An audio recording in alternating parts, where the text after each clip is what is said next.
Boa tarde. Tenho muito gosto em estar de volta nestes simpósios de inverno. É também uma maneira de mostrar o que estamos a fazer aqui em matéria de segurança informática no âmbito do Laboratório UBINET, Segurança Informática e Cibercrime, que com algum orgulho podemos dizer somos a referência em Portugal, inclusive tendo como interlocutores o Gabinete Nacional de Segurança, a Polícia Judiciária e, no exterior, sobretudo a Interpol. Mas hoje eu gostaria, sobretudo, de nos centrássemos em alguns tipos criminais. Não estou a pensar numa visão de conjunto ou uma referência mais genérica ou com as fontes portuguesas em matéria de cibercrime. Estou a usar cibercrime como sinónimo de crime informático, mas já com uma tónica centrada nas redes. Aliás, essa terá sido uma das razões principais para que em 1991 a Convenção do Conselho da Europa sobre estas matérias se tivesse designado por Convenção do Cibercrime e numa atitude, sobretudo, de humildade, estamos a seguir a mesma terminologia. Mas dizia eu que esta aproximação, inclusive com o cuidado que há de ter, porque quer os colegas, quer os doutorandos de Estado do Minho não são juristas, isso não lhes traz nem nenhuma vantagem, nem nenhum inconveniente. Aliás, recordo-me perfeitamente, há quase um ano, e creio que até nessa mesma sala, há um aluno, penso que angolano, que no final me pergunta: mas o senhor é advogado ou informático? Noutro contexto isso seria, não vou dizer insultuoso, mas seria estranho. Mas vindo por um informático, deixou-me com a autoestima muito elevada. Mas eu quero dizer que a linguagem e a própria aproximação aos temas estão pensadas mais na perspectiva dos informáticos. Aliás, só haverá, penso, juristas a ver-nos e são capazes de ficarem com uma sensação que o aprofundamento é insuficiente. Mas, a ser assim, é algo querido. Não haveria condições, pelo menos sem muitas horas antes de preparação, que informáticos. Bom, até posso dizer mais. Provavelmente as questões teóricas que mais interessam aos juristas nem serão as mesmas que interessam aos informáticos. Daí que poderia ser até muito enfadonho para quem está deste lado. Mas estava aqui eu dizer, e pegando nesta apresentação, que vou seguir uma aproximação em termos de cartografia simbólica, com escalas diferentes, e estando ciente que nós nunca conseguiremos representar com inteira fidelidade o mundo. Daí também a referência ao Jorge Luís Borges, em que o mapa tinha que ser cada vez mais preciso ao ponto de ser igual no final ao território. Mas nós iremos ver panoramicamente o conjunto das fontes e centrando-nos, sobretudo, no direito português. No direito português, e verão isso ao longo dos próximos minutos, sendo certo que os regimes que temos, em grande medida, resultaram de instrumentos internacionais, desde 1989. Além disso, esse é um último ponto, talvez excessivo, eu gostaria muito de despertar o interesse de algum ou de alguns de vós para, em trabalho de investigação ao longo do programa ou mesmo de tese, pensassem em abordar questões ligadas à segurança com o inerente contexto normativo. Mas comecemos quase pelo princípio. Quais são as situações da vida que este conjunto de fontes legislativas aborda? Eu notei que acabaram de desligar o micro. Eu, até em geral, não me importo desse lado. Em geral, não me importo ser interrompido. Mas, se não der, é a favor de tomarem nota das dúvidas que forem surgindo. Mas, em primeiro lugar, temos... É o seguinte, cortar o som facilita um bocado, porque às vezes há algum que fica... com certeza. Fica a nota, se alguém quiser intervir, eu ligo o microfone. E que ninguém, eu acrescento, muito obrigado, que ninguém fique inibido. Porque há muitas coisas que eu posso ter como assumidas, como tinha tal modo assumido qual era a lei portuguesa, que nem a referi na apresentação. Mas dizer-vos que, em primeiro lugar, o que é que temos?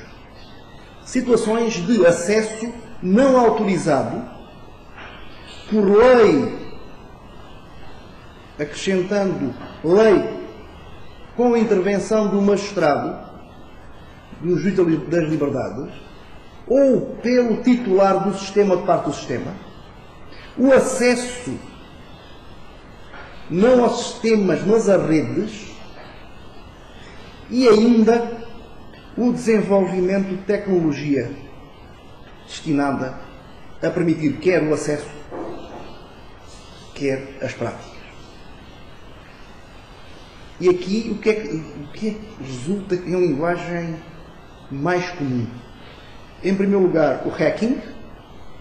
E estou a pensar nos limites do que é admissível para um hacker, se tenha ou não um chapéu branco.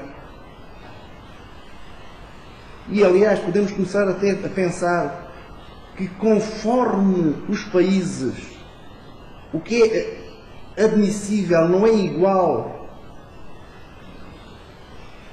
ao que é outros, ou que mesmo isso muda, para o chamar a despertar assim a atenção até a entrada em vigor da lei do cibercrime em 2009, enquanto tivemos a lei de 91, o acesso desinteressado a um sistema e a um sistema não protegido não era objeto de penalização criminal, sanção criminal. Hoje é, pelo nosso legislador, mudou também. No sentido, como também poderia mudar de novo no sentido oposto, ou encontrar até uma solução outra. Mas já estou a pensar não apenas em algo assim quase cinematográfico como o hacking, mas me imagino que algum dos senhores já tentou ou trabalhou em segurança desenvolvendo testes de penetração. E aí temos acesso, sendo acesso a sistemas, acesso a redes, sendo especialmente importante determinar qual o âmbito da autorização dada pelo titular do sistema. E mais, estamos em meio académico. É perfeitamente viável serem desenvolvidas tecnologias destinadas em abstrato a entrar em sistemas e em redes, quer para numa lógica de defesa informática ofensiva, poder depois combater ações ilícitas, quer também porque muita dessa tecnologia pode ser objeto de uma dupla utilização, o que cria problemas, nomeadamente saber até que ponto o investigador poderá estar, desculpem-me a expressão mais corrente, poderá estar a pisar o risco e a arriscar e poder vir a ter consequências muito desagradáveis. E aí, peraí, fizeram uma...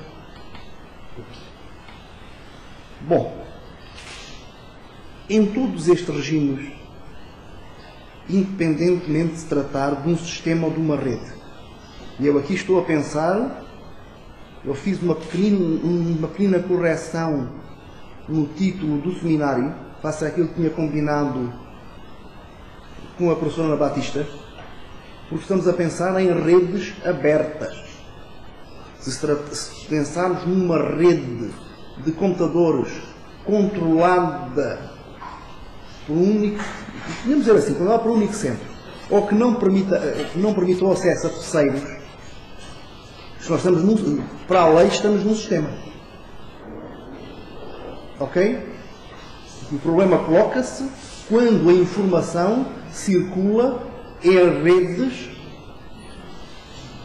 que são controladas por operadores de telecomunicações, ou como é a terminologia oficial desde o início deste século, desde o pacote 2002 da União Europeia em matéria de telecomunicações, de comunicações eletrónicas.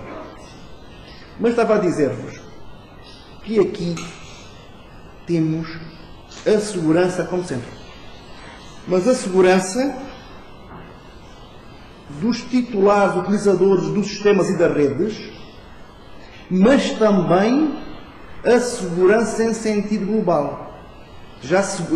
Ou dito de outra forma, que os sistemas e as redes informáticas sejam seguros é um interesse geral que, por isso mesmo, transcende o dos indivíduos, das empresas, de outras organizações. O que tem levado aqui os Estados, e eu saindo um pouco até da situação portuguesa, que é relativamente triste. Permitam que fale assim. Há um colega meu de laboratório, o professor Rui Silva, Vítor Irmão, o professor Rui Silva, que participou na elaboração do que seria o Centro Nacional de Cibersegurança, nomeado por resolução do Conselho de Ministros. O grupo de trabalho apresentou os relatórios todos e há 6 meses continua na gaveta.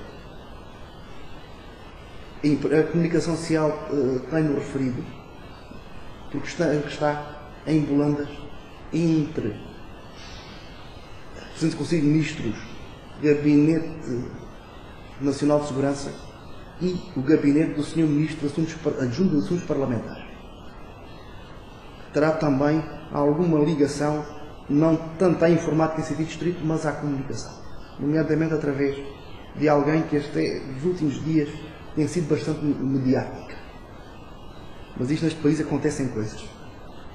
Mas a União Europeia está tão ciente destes problemas. Eu referi-vos 2 documentos que, googlando muito rapidamente, os encontram. 2 documentos recentíssimos, um de março de 2012, sobre a luta contra a criminalidade na era digital, que levou à constituição de um Centro Europeu de Cibercrime, que já está em funcionamento desde o início deste ano, na Holanda, junto da Europol. Ou, notícia com menos de 2 semanas, a 7 de fevereiro, já de 2013, claro, as senhoras comissárias passaram a informação para a Justiça e a alta representante para os assuntos exteriores e segurança, a baronesa Ashton, apresentaram o que irá ser uma estratégia global de cibersegurança para a União Europeia, que, vamos falar disso aqui uns minutos, vem acompanhada de uma proposta de diretiva para estabelecer padrões, não direi uniformes, mas padrões harmonizados para os Estados e as organizações, Estados-membros das organizações dos 27.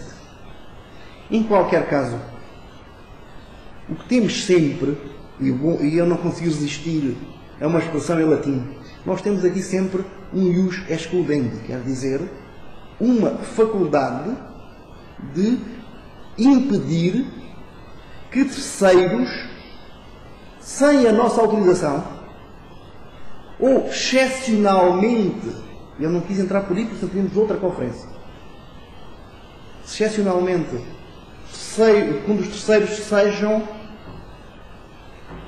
órgãos de polícia criminal com autorização judicial, puderem fazê-lo, e quer aos sistemas, quer nas redes, mas dizer que nós podemos impedir, seja quem for,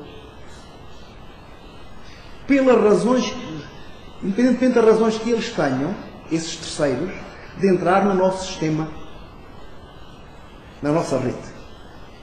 Essa é bom que ficassem com, vamos dizer, até em cache, com essa noção que existe um direito de controle absoluto pelo titular do sistema ou da rede sobre o próprio sistema ou sobre a rede. E aqui trata-se de garantir, ter algo muito pacífico entre quem trabalha nestas áreas, a integridade e a disponibilidade do sistema. E é bom que pensem nessa dicotomia. É que nós podemos ter acesso ao sistema, mas pela presença de terceiros ou pelas suas ações, o desempenho do sistema pode não corresponder aos padrões que nós podemos esperar. Se os senhores fossem juristas, este slide 5, casualmente também o ponto 5, nem precisamos referir a questão de saber que estamos em matéria penal. E a matéria penal é anormal, é o patológico, é o excepcional. Aliás, em qualquer Estado de Direito, só são passíveis de proteção penal os valores centrais. Aqueles sobre os quais existe um muito alargado consenso em termos de essencialidade. Diriam, bom, mas não é sempre assim, há alguns interesses. Bom, mas serão interesses tão fortes que conseguiram modificar o próprio core dos valores sociais. O Estado de Direito não tem necessariamente que significar democracia e igualdade. Pode haver um Estado de Direito a funcionar em termos plutocráticos. E se me permitem uma afirmação lateral, é capaz até no nosso não deixar de ser um desses. Mas até para nos afastarmos de algum paroquialismo, eu transcrevi nesse slide 5 os princípios fundamentais que constam de uma comunicação da Comissão Europeia de setembro de 2011. É que com o Tratado de Lisboa a União Europeia passou a ter competências que não tinha, se não de forma relativamente enviesada, em matéria criminal. E entre os itens nos quais a União Europeia passou a poder legislar estão precisamente os crimes informáticos. Mas como havia matéria nova, a Comissão, neste caso foi a Comissária Reding, que é algo muito interessante porque a senhora, na primeira Comissão Barroso, era a Comissária com a de Informação, esta era a nossa Comissária. Conhece pelo agora é comissária para a Justiça e Assuntos Internos, mas manteve o interesse e a pasta da nova legislação europeia em matéria também de segurança e cibercrime. Veja o seguinte, vejo rapidamente, medida de último recurso, só para delitos especialmente graves, quando não for viável aplicar uma sanção administrativa. E além disso, como as medidas penais afetam, atrever-me a dizer, sempre direitos fundamentais, é preciso pensar em termos de proporcionalidade. Bom, a União Europeia também se refere à subsidiariedade, tem a ver com a repartição horizontal de competência entre os Estados-membros e a União, mas pensamos em termos de proporcionalidade. As medidas penais não devem ser, em síntese, mais que as indispensáveis para salvaguardar estes valores do centro do sistema. Também, e eu até impressionisticamente comecei por aí, atender a que a lei que temos, em enorme medida, corresponde à aplicação, com algumas adaptações, até porque esses instrumentos em si mesmos já traziam margens possíveis de manobra para cada Estado, adaptações de instrumentos internacionais. A primeira referência é esta recomendação de 89 do Conselho da Europa, que resultou, muito pouco tempo depois, isto é de setembro de 89, em abril de 91, da nossa primeira lei em matéria de crimes informáticos. Ou, como diz explicitamente a atual lei portuguesa de cibercrime, corresponde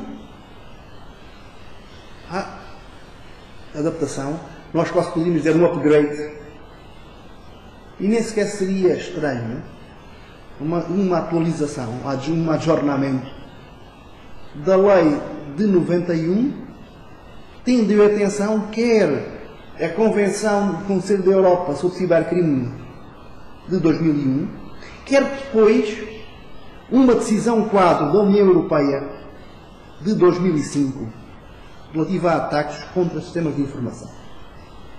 Digo-lhe, mas bom, porquê é que esta decisão quadro? E a decisão quadro, sem elaborar demasiado, é um instrumento parecido com uma diretiva, mas como as questões de segurança e de assuntos internos estavam no terceiro pilar, de acordo com a antiga arquitetura da União Europeia, era um pilar exclusivamente intergovernamental, não podia haver aí diretivas. Criou-se como que sucedâneo, com grandes diferenças, nomeadamente impunham as regras a unanimidade, umas referências de transposição obrigatória, que aliás foram necessárias, porque rapidamente se viu, como ainda hoje acontece, que diversos Estados-membros não estavam na disposição de ratificar a Convenção de Budapeste de 91. Apesar da Convenção de Budapeste ter começado no Conselho da Europa, enquanto organização de cooperação política e cultural que existe desde os anos 50, algo diferente da União Europeia, é uma organização, aliás, o Conselho da Europa, repito, é sobretudo conhecido pela Convenção Europeia dos Direitos do Homem, pelas convenções em matéria de património cultural, mas também tem duas que nos interessam especialmente. É uma delas que podemos falar assim de passagem, mas tudo desta Convenção de 2001 sobre o cibercrime. Ora, esta Convenção sobre o cibercrime teve desde o início uma vocação universal. Quer dizer, participaram países do Conselho da Europa, e recordo que o Conselho da Europa vai desde Reykjavik até Vladivostok. desde a Islândia, desde a Ilha do Corvo até ao Mar de Bering, ou seja, também a Federação Russa é membro, quase todos os países europeus o são. E me recordo, de repente, não faz parte da Bielorrússia, mas isso é uma razão complicadas. Mas, como havia um série de países, como a Polónia, a República Checa, ou a Bélgica, ou a Irlanda, que não concordavam com tudo o que constava na Convenção, e repito, mas isso, desculpem, passou-me, apesar na Convenção, está desde o início os Estados Unidos, o Canadá, o Japão ou a África do Sul. É uma convenção europeia de âmbito tendencialmente universal.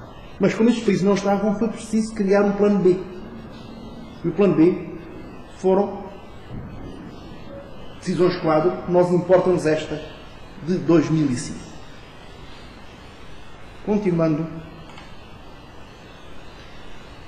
Bom, se houve mudanças até 2005, depois levaram a nossa lei de 2009, também há propostas em andamento. Isso seria outro seminário. Desde uma proposta de diretiva que está em andamento desde 2010, procura, sobretudo, atender a duas questões complicadas que não existiam na altura, ou não foram pensadas em 2005. Ataques de massa a partir de botnets. Quando a criminalidade organizada se associa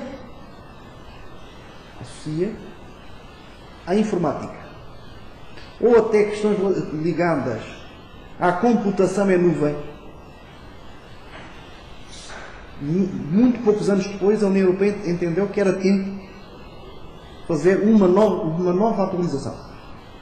Esperemos que daqui a 1, 2 anos seja vinculativa. Muito recentemente, e em simultâneo com aquele plano de ação em matéria de cibersegurança, foi apresentada pela Comissão Europeia uma proposta de diretiva que irá estabelecer os referidos padrões. Bom, mas o que é que nós temos aqui? Para que começamos a entender em termos mais concretos. 2 sistemas relativamente, não vou dizer estanques, mas podemos pensar num sistema geral de defesa contra o cibercrime, que no nosso ordenamento interno está centrado na lei de 2009, e ao lado desse, um sistema que não teria por que ser na parte de proteção de natureza penal, mas entre nós até é o sistema que se refere aos dados pessoais e à privacidade. De acrescentar, o que eu vou afirmar a seguir não seja incontroverso, que se não existisse o segundo microsistema, o da proteção de dados, as questões teriam que ser resolvidas dentro do cibercrime. Mas como o temos, não o podemos esquecer. Aqui, neste microsistema porque procura encontrar a quase totalidade das soluções no seu interior. Este microsistema, a meu ver, é caracterizado por um bem jurídico protegido geral. Poderá ser depois especificado. Tipo penal a tipo penal. O que é que está aqui essencialmente em causa? A liberdade de utilização de sistemas e de redes sem interferência de terceiros.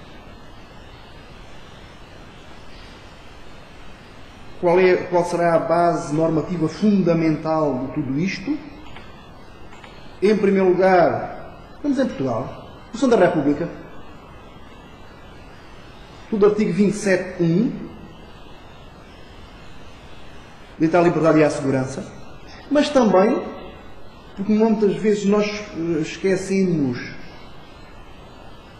as organizações, o artigo 61, a liberdade de iniciativa económica, privada, cooperativa, autogestionária. Artigo 62, direito à propriedade, que, seguindo a jurisprudência pacífica do Tribunal Constitucional, abrange qualquer direito exclusivo. E o mesmo podemos pensar no que se refere a convencer o direito do homem, o artigo 5º na segurança.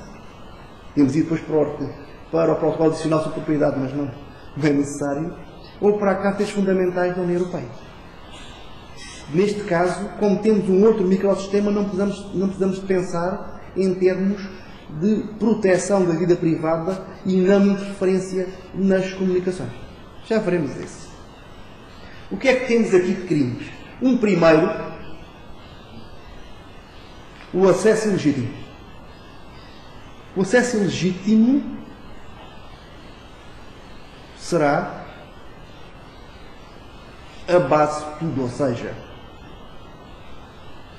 só há possibilidade de praticar outros crimes se tiver existido uma penetração num sistema. E diriam, bom, mas poderá não ser sempre assim. É uma crítica viável, ou seja, alguém pode estar autorizado a entrar, mas não estará autorizado a destruir, e aí não houve acesso legítimo, mas terá havido crime de dano sobre dados ao programa. Dados. Alguém entrou, era suposto não estragar e estragou. Bom, mas são situações de franja, situações pouco comuns. Ora, este crime de acesso ilegítimo já o tínhamos na nossa velha lei de 1991. Já, essa lei, aliás, na genealogia, já vinha da recomendação do Conselho da Europa de 89, mas vem sobretudo, e houve mudança na lei que temos, a partir da Convenção de Budapeste e da Decisão Quadro de 2005. E o que é que... E no slide 10 eu transcrevi o essencial. Vejam, quem, sem permissão legal, ou sem para tanto estar autorizado pelo proprietário, pelo titular do sistema ou de parte do sistema, de qualquer modo, e este de qualquer modo implica uma vontade, logo estão excluídos acessos negligentes. É possível que alguém, por erro, entre num sistema sem querer. Isto é importante porque a negligência só é punível quando o legislador explicitamente o diz. Não é o caso. Alguém teve que querer entrar num sistema e vejam que aqui não se diz mais nada. E é importante, embora eu não concorde, que não diga mais nada. Na versão anterior, que esteve em vigor entre 91 e 2009, só existia penalização se quem entrou procurasse uma vantagem ilegítima. Na jurisprudência, algumas sentenças de tribunais portugueses referiam-se a que essa vantagem ilegítima teria de ser de ordem patrimonial. Alguém ter um ganho. Não bastaria para configurar objetivamente o tipo, ou seja, a situação da vida descrita pela lei, a vanglória de um hacker mostrar o bom que era a entrar no sistema. Hoje já não é assim. Independentemente de haver vantagem ou não, basta que alguém, de forma não autorizada, querendo, penetre num sistema para ficar sujeito uma pena de prisão até 1 ano ou uma multa até 120 dias. Depois o que é que temos que é nosso, português, que não seria obrigatório face aos instrumentos internacionais e europeus? É a questão relacionada com a violação de regras de segurança. É que a Convenção do Conselho da Europa explicitamente admite que as legislações nacionais prevejam só quando for ultrapassada qualquer medida, não tem de ser especialmente eficaz, mas tem que lá estar. Só quando alguém ultrapassa uma medida de segurança é que a conduta passa a ser crime. O legislador português não foi por essa via. Como poderão constatar por uma simples leitura do preceito,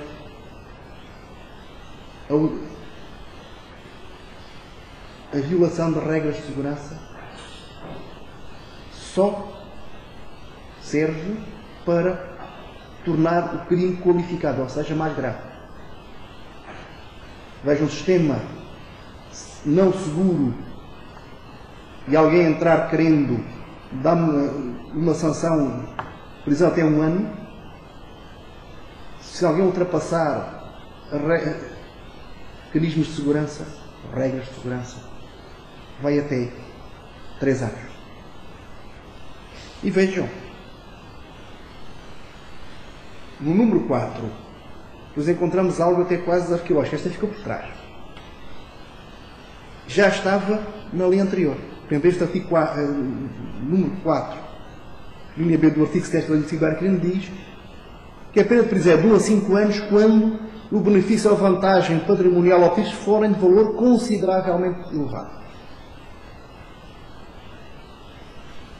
Isto fazia sentido quando se exigia, na forma simples de crime, que houvesse uma vantagem, nomeadamente uma vantagem patrimonial.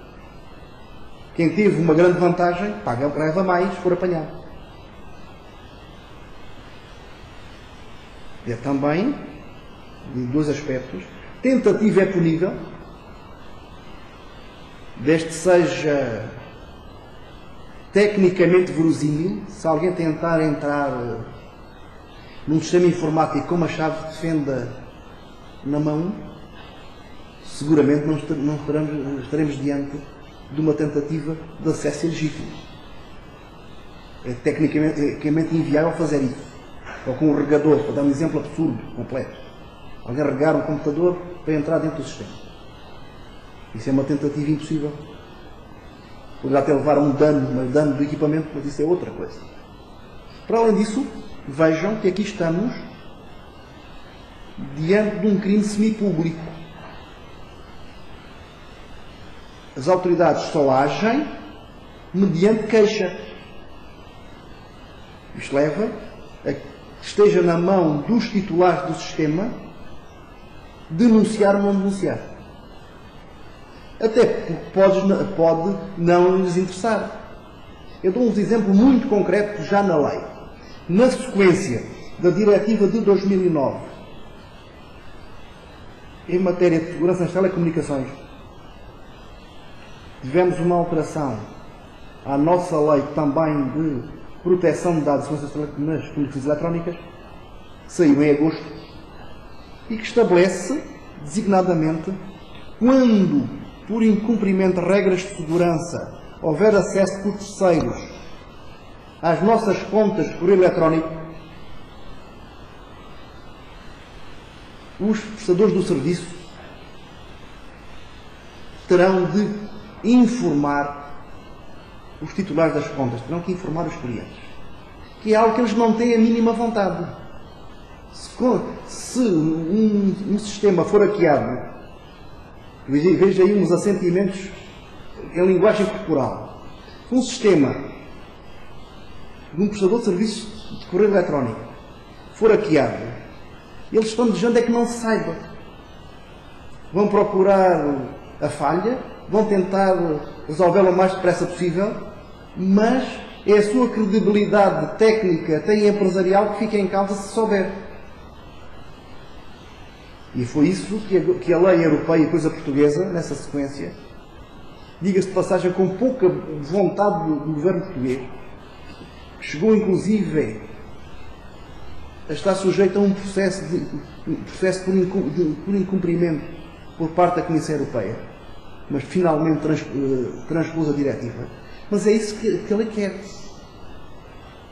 Nesses casos é obrigatório. Em geral, que é o que estamos aqui a ver, é possível que a vítima decida se lhe interessa ou não apresentar queixa. Depois, temos um crime de sabotagem informática. Isto tem um nome assim muito plástico. Aqui não há exatamente sabot, sapatos de pau dos operários que sabotavam as máquinas no século XIX. Aqui estamos algo diferente. Tinha aqui as referências, que era a Convenção do Conselho da Europa, a decisão quadro. A sabotagem já vinha na nossa antiga lei. E o que temos, no slide 12, este número 1 descreve a situação. Quem, sem permissão legal ou sem, portanto, já autorizado, entravar, impedir, interromper ou perturbar gravemente o funcionamento do sistema. Sintetizar. Atenção, não estamos diante de um dano. Não há dados a serem apagados. Também não estamos diante de uma atitude maliciosa consistente em alterar os dados em seu proveito ao terceiros, e teríamos uma falsidade informática. Crimes à parte. Não iremos ver hoje. Aqui temos situações em que o sistema funciona, não deixa de funcionar, não deixa de estar na disponibilidade do titular, mas não está completamente. Vou-vos dar um exemplo de um aluno meu aqui do mestrado em Engenharia de Segurança Informática. Ele diz-me assim: bom, não seria uma boa ideia que nós conseguíssemos entrar no sistema informático das finanças e pô-lo a andar mais devagar na altura aí que se tem que se entregar o IRS? Eles alteravam ali os padrões e aquilo, em vez de processar a uma velocidade, passava a processar muito mais lentamente. E nós só tínhamos que fazer as gravações um bocado mais tarde. Bom, também seria uma lógica de um ataque de massa, em que o sistema simplesmente deixa de conseguir responder e vai abaixo. Isso foi um ataque distribuído. E aí o que é que teríamos? Crime de sabotagem informática, sem dúvida. Ou então, introduzir no sistema não um vírus, e num vírus teríamos um crime de dano, mas um órgão com verbos no sistema continua a funcionar pior. Quer dizer, também, bom, eu dissuadi o tal aluno quando referi que, nos termos do artigo 5º, número 5, linha B, do artigo 6º, se a perturbação atingir de forma grave um sistema informático que apoia uma atividade destinada a assegurar funções sociais, e poderia o homem das finanças defender-se por aí, a sanção pode ir até 10 anos. A relação custo-benefício seria forte. Mas continuando. Até agora nós temos estado a pensar em termos de sistemas. Podemos fazê-lo também para as redes. E aqui o que teremos é um crime de interseção ilegítima. Neste momento a União Europeia ainda não tem, irá ter eventualmente com a proposta diretiva nova sobre ataques, mas é uma matéria que já encontramos na Convenção de 91. O que é que aqui está? Se me quiser ler mais facilmente, slide 15. Vejam, quem, sem permissão legal ou estar autorizado, através de meios técnicos, não é possível que outros, interceptar transmissões de dados pode ser no interior de um sistema, a ele destinados ou dele provenientes. O dentro de um sistema, em rigor, não faria falta.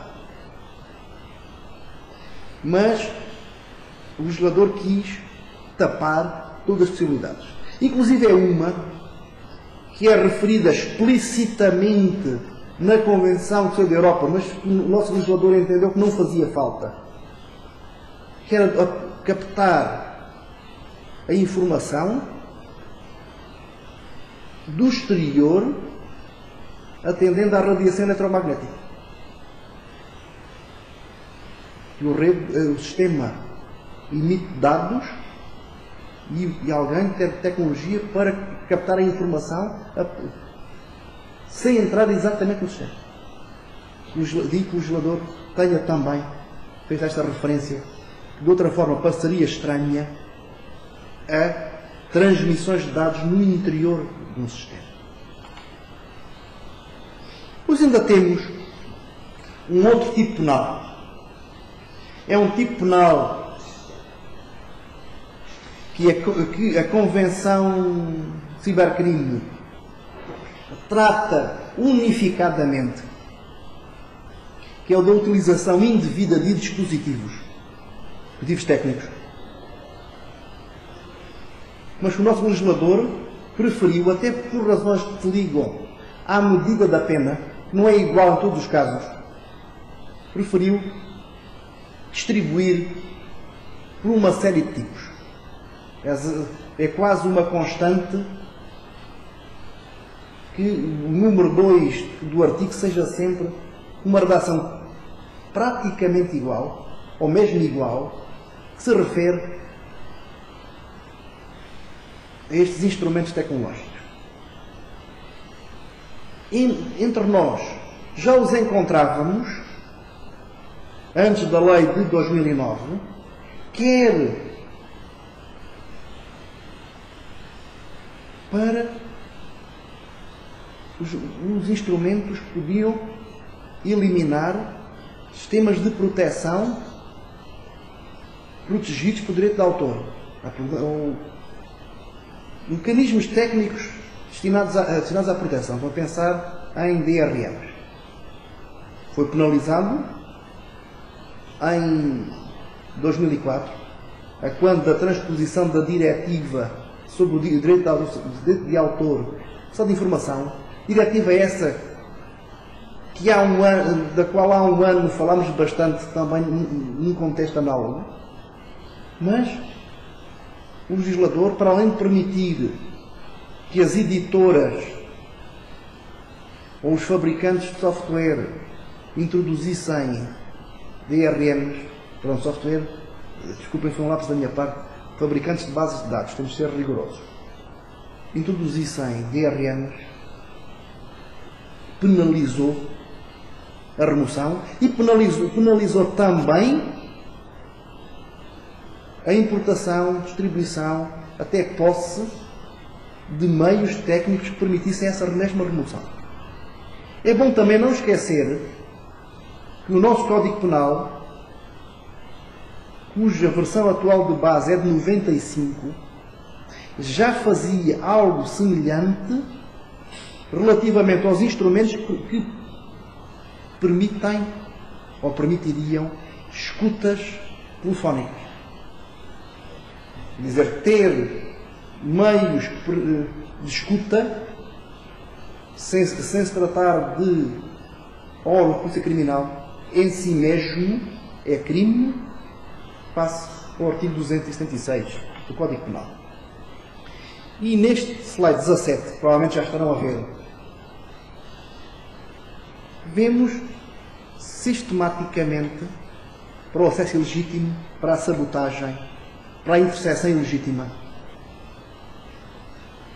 Previsão de pena, no que se refere à produção, venda, distribuição de dispositivos, programas ou conjunto de executáveis de instruções, neste caso do acesso. Aqui entramos também com o código. Qual foi a ideia do legislador?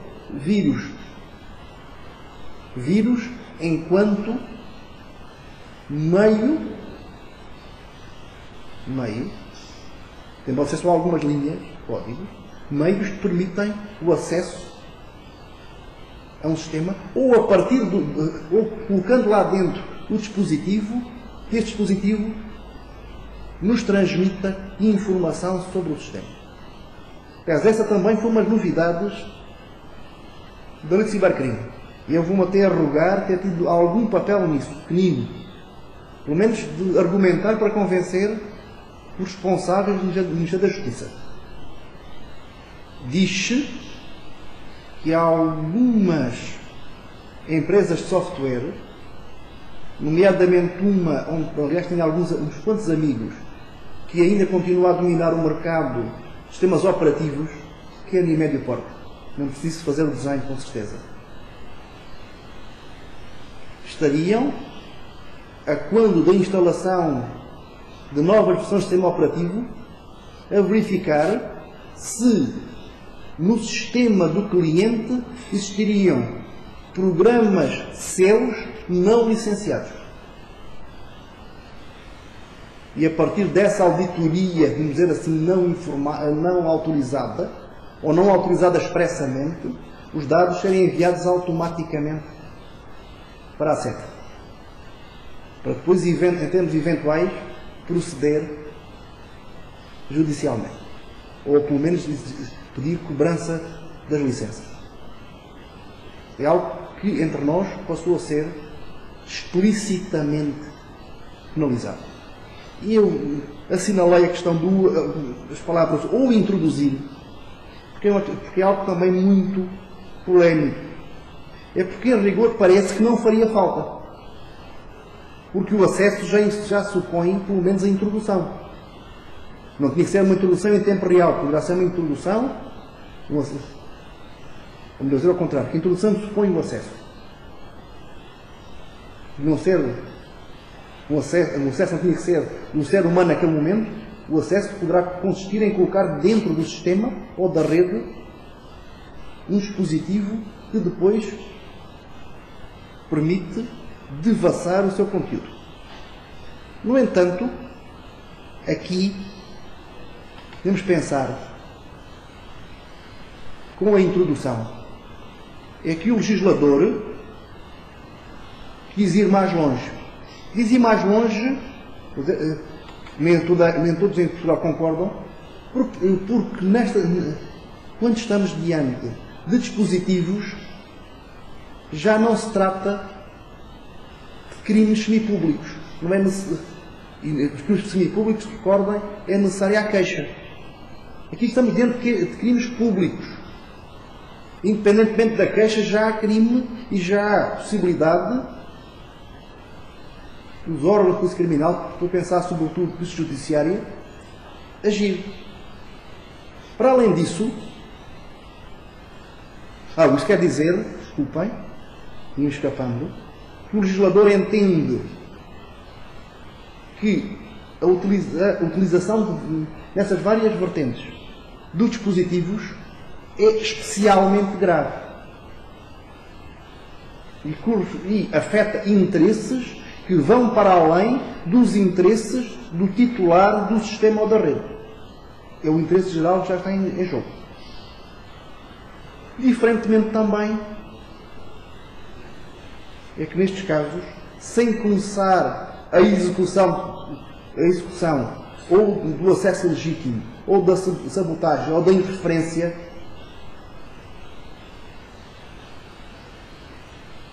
com sucesso,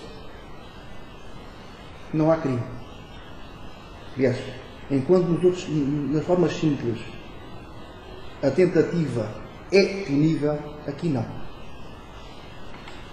Bom, eu já sei que o tempo já está a acabar. Há um outro microsistema que podemos dar rapidamente, que é o que prende com a proteção da privacidade por via penal. Neste caso, o bem jurídico protegido é o da privacidade das pessoas. Estamos a pensar sobre pessoas singulares, seres humanos. É quando o tratamento de dados em face de comunicações eletrónicas, que os preceitos, creio eu, de base constitucional da República, nas Convenções Europeias, na Convenção Europeia, no Tratado de Funcionamento da União Europeia, na Carta dos Fundamentais, já são propriamente o da proteção da vida privada, incluindo o da privacidade das comunicações, incluindo telecomunicações ou comunicações eletrónicas.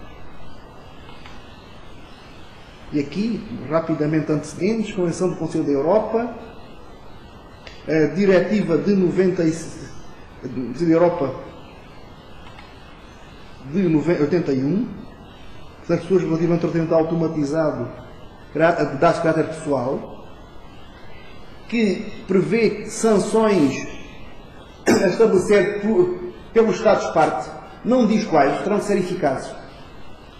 Poderão ser penais ou não penais, conforme os Estados entenderem. O mesmo se passa com a Diretiva de 95, que ainda em vigor, sobre proteção de dados, como também já acontecia com a nossa primeira lei de proteção de dados de abril de 91. O que é que temos hoje? Um regime, temos de dizer, perfeitamente igual ao de 91. Diz-nos de novo, e estamos aqui o acesso indevido, quem se é devido à autorização, de qualquer modo, e supomos de novo, não só qualquer modo técnico, mas também a vontade. Aceder a dados pessoais cujo acesso está vedado, prisão 1 ano até 120 dias. Depois, agravamentos conforme as circunstâncias. Violação de regras técnicas, possibilidade de ao agente ou a terceiros o conhecimento de dados pessoais. Quer dizer, basta penetrar no sistema, mesmo não tendo tido acesso aos dados, ou não ter lido ou retirado dados, já estão preenchidos os pressupostos do tipo, e depois também proporcionar ao próprio ou a terceiros benefício ou vantagem patrimonial. O legislador, na forma qualificada, só com vantagem patrimonial. E vejam a forma simples, do slide 21, é um crime semipúblico. Pente de queixa. Pente de queixa, temos que entender, atendendo aos interesses em jogo, queixa ou do responsável pelo tratamento ou do titular dos dados. Bom, dizer que, em termos de perspectivas neste aspecto, a Comissão Europeia apresentou em janeiro do ano passado uma reforma geral no que se refere à proteção de dados, que a Comissão Europeia durante meses teve em cima da mesa a possibilidade de penalizar. Recordem de novo, desculpem que não são juristas.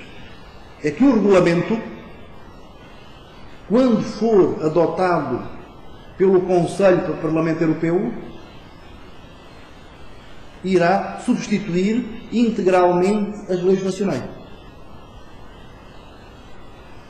Logo, se nós tínhamos esta proteção penal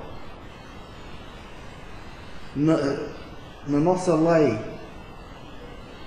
de dados pessoais, de 107/98,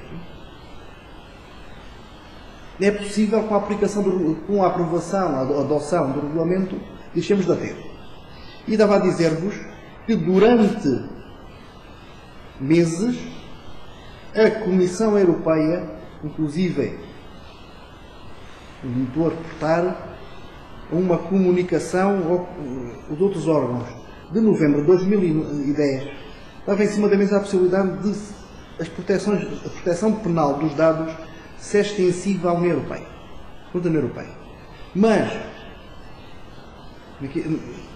naquelas bizarrias jurídicas, o tratado só permite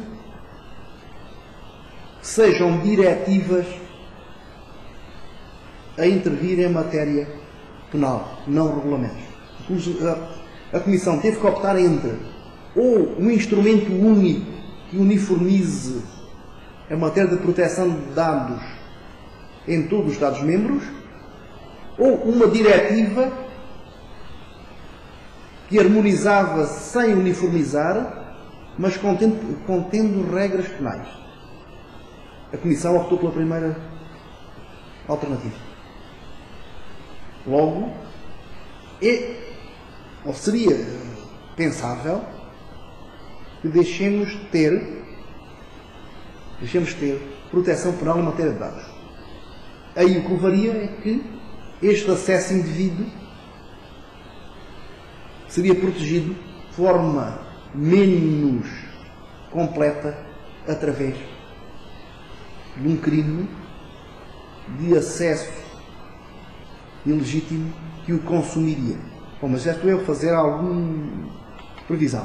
Finalmente, no que toca à proteção da privacidade nas comunicações eletrónicas, se a mesma proteção é prevista na Diretiva de 2002, mesmo depois, ou sobretudo depois de reforçada em 2009. Nós chegamos à nossa lei, à Lei 41 de 2004, relativa ao tratamento de dados pessoais e à proteção da privacidade em telecomunicações. Aquela que foi atualizada, mas não neste aspecto concreto, em agosto de 2012, diz-nos, designadamente, o artigo 4º, número 1, que as empresas operadoras têm de garantir padrões de segurança, e depois que é proibida a escuta, a instalação de dispositivos de escuta, o armazenamento e outros meios de interseção ou vigilância de comunicações e dos respectivos dados de tráfego por terceiros. Vejam que aqui a redação é inversa, sem o consentimento prévio e expresso de utilizadores, com exceção dos casos previstos na lei. Bem, como esta lei não contém sanções de natureza criminal e a remissão que faz para a Lei 67/98, para a Lei da Proteção de Dados, é apenas para a parte contraordenacional, para as coimas, qual é a solução? Entra em jogo o Código Penal. Isto porque o Código Penal, o nosso Código de 1995, diz-nos, é o artigo 194, quem, sem consentimento, se intrometer no conteúdo de telecomunicação ou dele tomar conhecimento, é punido da mesma maneira quem abrir encomenda, carta ou escrito. Ou seja, temos também uma proteção específica, ainda um tanto ou quanto enviesada, da privacidade nas telecomunicações. Bom, eu de momento paro, já ultrapassei bastante o tempo que tinha sido concedido. Procurei moderar-me, a colega Ana Batista está aí já à frente, eu vou moderar-me. No início da manhã tinha 46 slides e levei a manhã a desbastar até onde pôde. Não consegui desbastar tudo quanto gostaria, mas espero não ter sido excessivamente chato. Eu sei que o fui, é da natureza. Os juristas são formatados para ser chatos. Quase me atreverei a dizer que ainda bem, mas estou à vossa disposição para as perguntas que entenderem.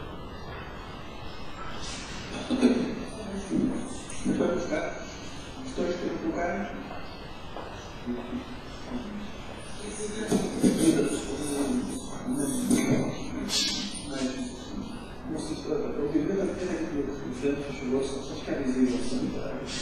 É melhor não ficar visível,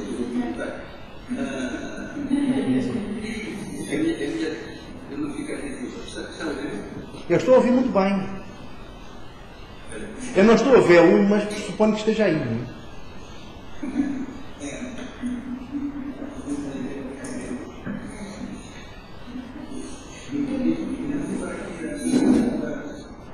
Perguntas quer dizer, ora bem, eu não faço uma pergunta de interesse prático. É que eu acredito se entrar no Lucas do meu vizinho. Diga, se entrar. É que eu acredito se entrar no Lucas e filho do meu vizinho. Habilita-se a praticar um crime de interseção ilegítima. Isto, bom, até agora não tinha. Estou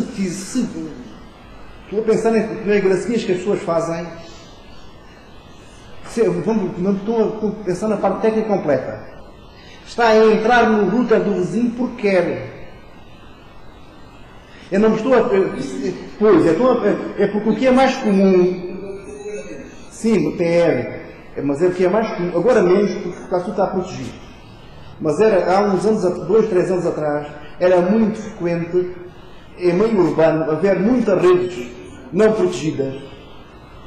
E aí, o que era frequente era gente ficar. Até a gente até entrar na rede do vizinho sem se dar conta. Porque nem todos são informáticos. Mas, como é informático e sabe o que está a fazer, aqui, voltamos aqui à interseção ilegítima, isto dá até 3 anos de cadeia. Até 3 anos, não é muito, mas, não, eu estou a pensar o seguinte, entrar na rede, não, eu estou a pensar, entrar na rede, chegar lá, aproveitar que o vizinho até o manteve ligado durante a noite e fazer assim uns downloads simpáticos assim de filmes. Não, mas estou a falar isso porque ainda há um problema, e é um problema real. E é depois saber, no que se toca a crimes contra a propriedade intelectual, quem é que puxou o filme ou puxou a música. Pois, é que já viu o coitado do seu vizinho, que até pode ser um vizinho trolha. Deixou aquilo ligado. O senhor está a puxar o filme toda a noite. Chegam os homens das peritagens, veem que foi a partir do IP do seu vizinho. E dizem assim, o seu vizinho é um bandido. Essa do bandido já me foi dita a mim quando eu defendi em sede até de trabalhos pré-legislativos, que não fossem demasiado eficazes os meios de investigação criminal. Os homens defensores dos interesses das editoras, há um deles que me diz: o senhor está feito com os criminosos, e eu tive quase a ver que o homem dá com uma cadeira em cima ou com semelhante. E nos últimos anos fui mais perto que tive de ser sovado. Isto é mesmo verdade. Pois há pessoas, no que toca sobretudo à chamada pirataria em direitos de autor, tendem a ser muito radicais. Bom, mais questões assim. Mas reparando que o legislador, tipicamente nestes casos, ou seja, que a pessoa não tem conhecimento da tecnologia e não conhece muito bem, ok? E hoje em dia, fazer uma pesquisa no Google é perfeitamente fácil encontrar espaços onde de fonte desse problema. E tipicamente, a instalação é feita por default, porque quem vai fazer a instalação não tem ninguém. Pois. Tem pelo menos o crime das mulheres que não faça mais nada, tem a interseção ou tem o acesso, como é uma rede, tem uma interseção, se fosse um sistema, tinha um acesso ilegítimo. Estarem os códigos disponíveis não isenta ninguém. Ou seja, vamos para uma analogia não perfeita, mas quase. Se o senhor sai aí das instalações da universidade, se tem um carro estacionado com a chave, com a porta aberta e a chave na ignição, diz assim, olha, simpático, vou dar uma volta. Aí teria um crime de furto de uso de veículo, pressupondo que só queria dar a tal volta. Ou alguém deixar uma porta, não é ter uma porta, até mesmo sem chave, uma porta aberta que nós podemos entrar na casa de outrem. Sim, mas a responsabilidade do distribuidor de serviço é garantir que a pessoa que desconhece, seja que contrata o serviço, tem. Sim, mas não isenta, ou seja, tem os dois. Sim, mas eu posso processar a entidade, ou seja, existe então uma possibilidade de processar a entidade que presta o serviço, não garantindo. Sim, seguramente por responsabilidade civil, mais coima de aplicar pela ANACOM. Porque a questão é que as grandes empresas em Portugal, o tipo de serviço que as empresas têm acesso à internet é prestado, é disponibilizado nessa forma. Não, mas isso temos. Mas com certeza. Mas até eu digo mais. Há uma polémica, e há umas 3 semanas atrás, que até fez-nos estar numa situação triangular, para mim inédita. Foi os homens dos Tugalix divulgaram logs e passwords de várias organizações. A mais chocante foi a do município de Coimbra. O log do administrador era admin e a passe do administrador era admin, que é o que vem do fabricante. E não corresponde a nenhuma regras técnicas em termos de complexidade, nem muito menos de mudança sistemática. Eu terá tido anos como admin. Aliás, eu conheço, não vou dizer que sou amigo, mas conheço o Rui Cruz, que é o líder do Tugalix, que lhe perguntaram, mas bom, vocês pelo menos deram conhecimento prévio ao administrador do sistema antes de divulgarem? Demos com certeza. O que é que aconteceu? Eles não fizeram nada. E aí pode dizer a situação triangular, porque chegou a acontecer, não foi este domingo, foi 2 domingos atrás, estar online em simultâneo, em chat, com 2 aplicações diferentes, quer com o Rui Cruz, quer com o inspetor de judiciário que tem o processo. Nomeadamente porque esses, a meu ver, a não ser que se demonstrassem que eles tinham tentado entrar para comprovar a eficácia do log e da password, nem tinham praticado nenhum ato ilícito. Mas voltando à sua questão inicial, com certeza não será uma sanção penal, porque em direito penal funciona um princípio de tipicidade. Não é crime aquilo que nos parece muito mal, mesmo nos pareça mal a todos, que estão aqui. Foi preciso que o legislador antes tivesse previsto aquele comportamento e tivesse determinado que ele merecia ser sancionado enquanto crime e previsto uma pena. Isto é o padrão mínimo que encontramos na Constituição da República. Mas ilícito civil, ou seja, se o prejudicado demonstrar que teve um dano, nem precisa de provar que houve qualquer forma até de negligência por parte da empresa. Isso é considerado contratual e são eles que têm, se forem capazes de justificar que utilizaram todos os meios tecnológicos necessários. Se não fizerem, azar. Havendo um dano e conseguir estabelecer um nexo de causalidade entre o dano e essa falha técnica / humana da empresa, claro que tem direito a ser compensado. Para além de, como até já existem padrões de segurança determinados pela ANACOM, se não o fizeram,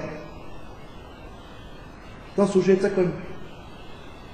Levarem sanções pecuniárias grandes.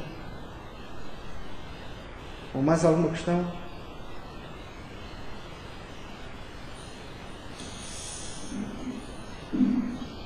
Não é isso?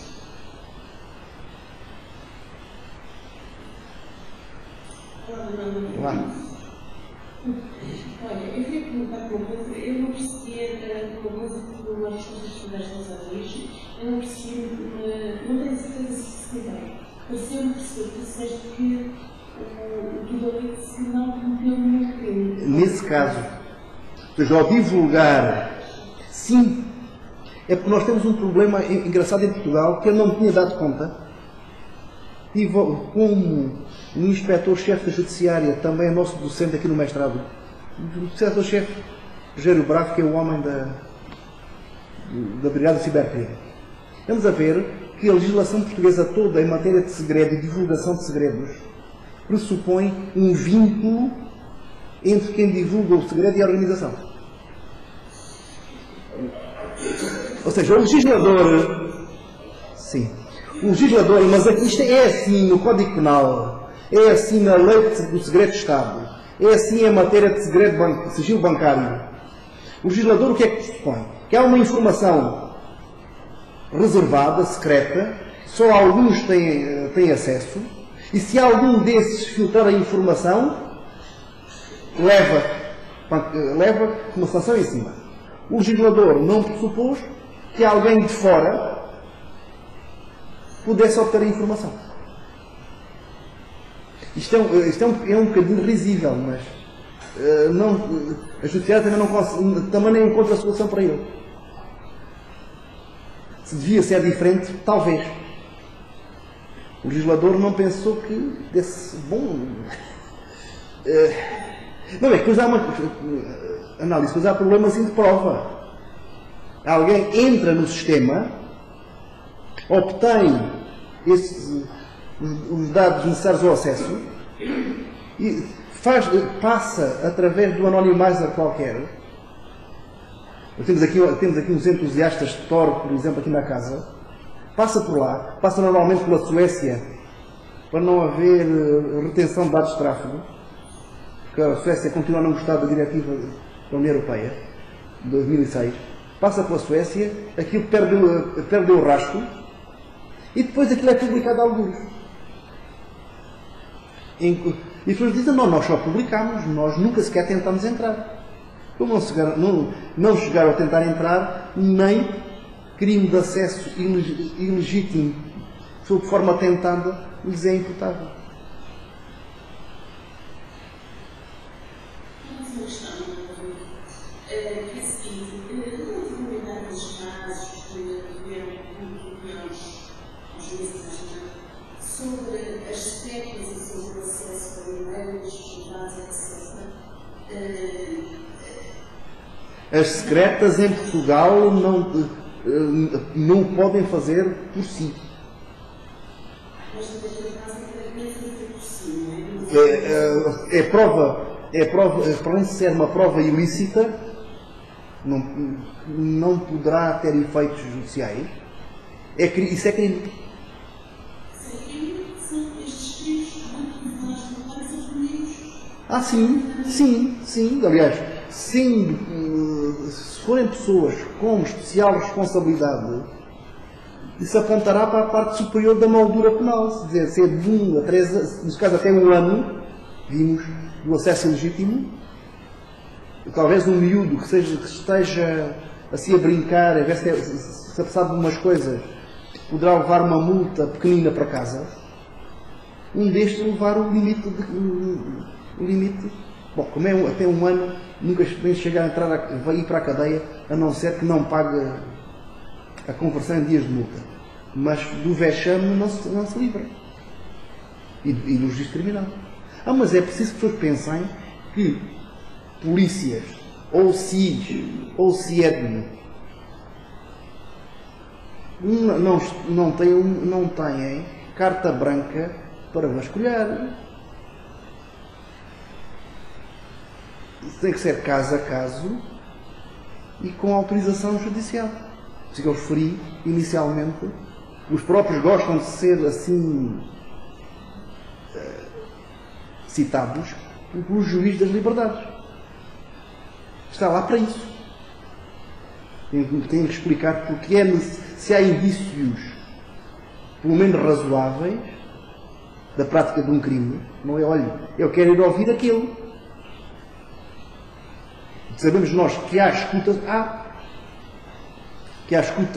ilícitas feitas, espero eu, que à margem das organizações, haverá. Se isso é crime, claro que sim. Já estou a parecer o professor Marcelo naquela versão dos gatos. Assim, muito conhecida. Claro, é ilícito, até agora tenha sido punido, não. Mas depois há uma questão também de provar que foram eles que fizeram. Deixa-me também colocar uma questão. O meu amigo, enfim, conhece todo este conjunto de toda a legislação que temos aqui em Portugal, para a capacidade de comparar com o que se passa nos países, preocupado com a questão da. Essencialmente a questão é, aqui em Portugal, qual é o nosso estado relativamente, e eu pedir a sua opinião, se o conjunto de legislação que temos é adequado a estes tempos modernos, a salvaguardar as individuais, há buracos óbvios, estamos muito avançados, estamos pouco avançados. Provavelmente, qual é a sua opinião? Não exatamente por mérito nosso, mas pelas organizações a que pertencemos, Conselho da Europa, União Europeia, muitas vezes com atraso. Penso que a Convenção é de 91 e a lei só foi aprovada logo a seguir, mas só foi ratificada depois saiu a lei em 2009. 2001 ou 2009. Mas nós podemos dizer que estamos no patamar mais elevado em termos de desenvolvimento técnico da legislação. Até ao ponto, porque, aliás, a sua pergunta é muito boa. Na questão de perspectivas, no que toca à defesa por via penal da privacidade e da proteção de dados, vou tentar evitar o pleonasmo, é possível, a não ser por regulamento, parece que há a versão inicial até permitiria depois os Estados complementarem o regulamento com outras sanções. A proposta de nova diretiva sobre segurança, provavelmente Portugal nem teria que a transpor porque já está nesse patamar. Eu tenho tido bastante contacto, por exemplo, com o Brasil, e nós estamos a anos-luz à frente do Brasil em matéria de legislação informática, nomeadamente de crimes informáticos. Anos-luz. Mas a primeira lei, ou melhor, eu já tinha uma lei que se referia à pedopornografia. O Estatuto da Criança e do Adolescente já é uma norma para a pornografia infantil online. Agora, no verão, em julho, foi publicada a chamada Lei Dickmann, que até tem um aspecto interessante. Aliás, eu quero ir fazer uma conferência em São Paulo, foi prevista para 10 de maio, exatamente sobre isso. Na Lei Dickmann, o crime, Dickmann porque é uma atriz de novelas, a Carolina Dickmann, que teve um smartphone hackeado, depois houve assim umas fotos desagradáveis, que ela não gostou que fossem divulgadas. E isso criou assim alarme público e os deputados, que durante uma década tinham tido uma proposta de lei em águas de bacalhau, pois era a boa maneira portuguesa, de repente despertaram e aprovaram uma alteração ao Código Penal. Mas penso que no Brasil, que é o interessante, só é crime o acesso se ultrapassar medidas de segurança. Qual é a ideia? Se não existem medidas de segurança, há um consentimento implícito. Pelo menos é a forma que eu estou a pensar eu. Aliás, isto devemos pensar em termos de partes de sistema. Pode haver um sistema, uma parte para o exterior, outra parte, daquele ponto, os visitantes não são bem-vindos. Isto não é, foi também talvez demasiado simplista na exposição. Para as internet o normal é que haja uma parte, sempre que há conteúdo online, nós queremos é que vejam. E que tenham acesso. Mas haverá outras partes que não. Ou sistemas inteiros em que não é para entrar.